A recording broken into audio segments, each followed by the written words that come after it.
Alhamdulillah alladzi arsala rasulahu bil huda wa dinil haqqi liyudhhirahu 'ala dini kullih wa kafa billahi shahida asyhadu an la ilaha illallah wa asyhadu anna muhammadan abduhu wa rasuluh amma ba'du. Sahabatku pecinta kajian Ustaz Latif Auluddin.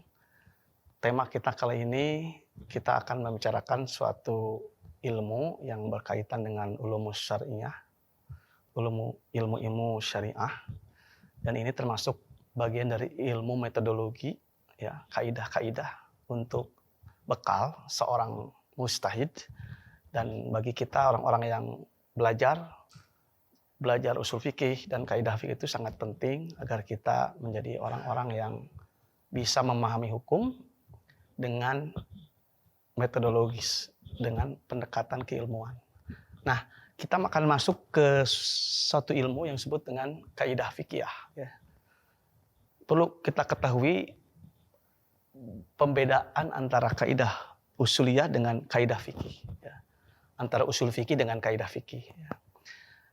Usul fikih, ya, artinya dasar-dasar fikih secara bahasa seperti itu. Kalau qawaid fikih artinya kaidah-kaidah fikih, aturan-aturan, patokan-patokan fikih, ya. Yang membedakan adalah kalau qawaid usuliyah itu kaidah-kaidah yang harus dikuasai seorang mujtahid, jalan alur bagaimana orang itu menemukan hukum. Atau dalam bahasa ulama usul, kaidah usul itu berkaitan dengan takhrijul ahkam, ya. Bagaimana mengeluarkan hukum dari sumbernya, dari Al-Qur'an dan dari sunnah, ya. Jadi kalau usul fikih itu bagaimana seseorang takhrij, mengeluarkan hukum dari sumbernya, Quran dan sunnah, melalui kaidah-kaidah. Makanya ada yang memberikan definisi kaidah usuliyah atau usul fikih itu idrakul qawaid. Idrak artinya pengetahuan tentang kaidah-kaidah allati yatawassalu biha, yang akan menghantarkan, ya, ila istinbatil fiqh, sehingga seseorang bisa menyimpulkan fikih. Artinya kalau kaidah usul fikih itu berkaitan dengan takhrijul ahkam, bagaimana seseorang bisa mengeluarkan hukum dari sumbernya, Quran dan sunnah. Dengan kata lain, kaidah yang dijadikan dasar istinbat, menyimpulkan seorang ahli hukum, faqih atau seorang mujtahid.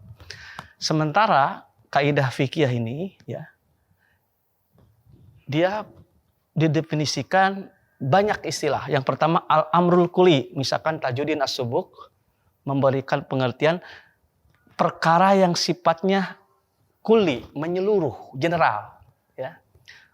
Perkara yang sifatnya menyeluruh, alladzi yantabik alaihi juz'iyatun kasiratun yufhamu ahkamuha minha. Yang perkara ini bisa diterapkan kepada juz'iyat, bagian-bagiannya, sehingga bagian-bagian ini, kasus-kasus baru ini, yufhamu, bisa dipahami, ahkamuha minha, sehingga hukumnya itu bisa dipahami dengan kaidah itu, ya. Jadi kaidah itu dia sebuah pernyataan, ungkapan yang sifatnya general, yang akan memprediksi kasus-kasus baru yang tentunya kasus ini serupa dan sebanding. Makanya para ulama menyebut ilmu ini dengan al-asbah wa nadair. Asbah artinya yang serupa dan sebanding. Ketika kasus-kasus itu serupa, sebanding, lalu dikumpulkan, lalu diikatlah dalam sebuah kaidah. Itulah kaidah fikih.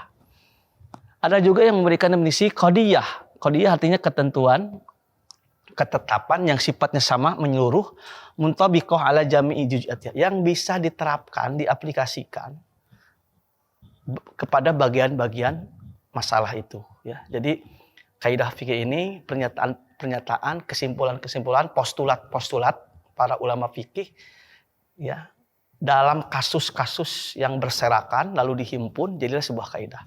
Dan kaidah ini nanti bisa menjangkau kasus-kasus yang baru. Ada juga yang memberikan definisi hukmun aglabi, ya. Apakah kaidah ini bersifat menyeluruh, meliputi 100%? Tidak, tapi sifatnya aglabi, mayoritas, ya, kebanyakan, ya, kegaliban. Jadi ketetapan yang sifatnya aglabi, ya, yang sifatnya dominan, yang tabiq ala muqdami juz'iyatiha, yang bisa diterapkan kepada bagian-bagiannya, ya. Jadi semua kasus-kasus itu dihimpun karena dia serupa sebanding, lalu jadikanlah sebuah postulat, kesimpulan, sebuah pernyataan, sehingga pernyataan ini bisa dijadikan acuan untuk menjawab persoalan fikih. Nah, pertanyaannya, apakah kaidah fikih itu bersumber dari mana? Pertama, kaidah fikih bersumber dari tentunya Al-Quran dan Sunnah, terutama Sunnah Qauli, ya, pernyataan Nabi yang itu menunjukkan sebuah kaidah. Misalkan yang populer dari sabda Rasulullah SAW, la doror wala dirar. Itu hadis Nabi, tapi itu mengandung sebuah postulat ketetapan hukum. Ya. Adanya kaidah fikih, ya, menurut para ahli fikih itu terinspirasi dari kebijakan Umar bin Khattab. Ya, Umar bin Khattab pernah menulis risalah kepada Abu Musa al-Asy'ari pada tahun 12 Hijriah.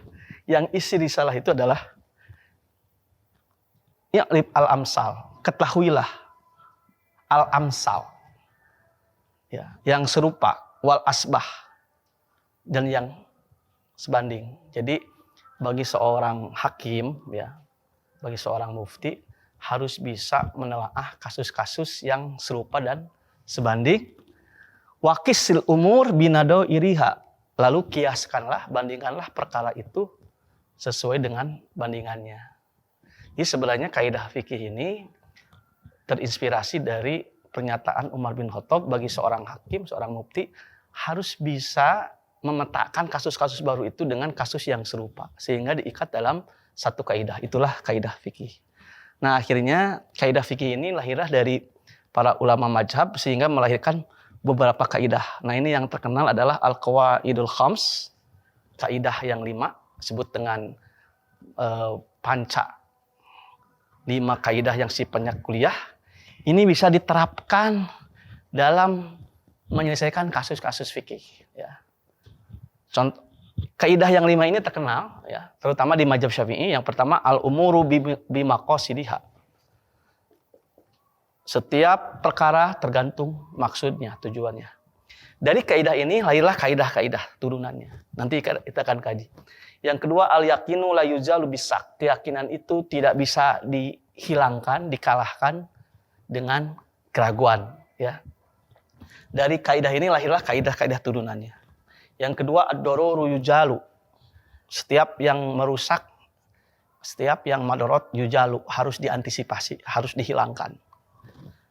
Al-masaqqah, kesulitan itu tajlibut taisir, akan membawa kemudahan. Ya, ini kaidah ini akan melahirkan kaidah-kaidah baru. Dan yang terakhir, al-adatu muhakkamah. Adat itu bisa dijadikan pertimbangan hukum. Uruf atau adat itu bisa dijadikan hukum. Dan dari al-adatu muhakkamah ini lahirlah kaidah-kaidah turunannya. Nah, ulama kaidah fikih kontemporer akhirnya sudah memperluas kajian kaidah fikih ini menjadi beberapa nadori, teori.